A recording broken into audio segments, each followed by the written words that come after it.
আজকে হচ্ছে অশোক ষষ্ঠী এবং পয়লা বৈশাখের গণেশ লক্ষ্মীর পুজো এবং অশোক ষষ্ঠী।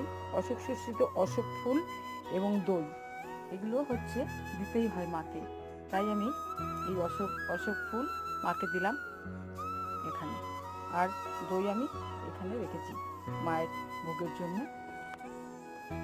আর গণেশ লক্ষ্মী আমি এখানে আজকে পুজো করে নিচ্ছি, কারণ আমাদের ঘরে তো গণেশ লক্ষ্মী সিদ্ধিদাতা হচ্ছেন গণেশ, উনি একমাত্র সিদ্ধি দান সব কিছু।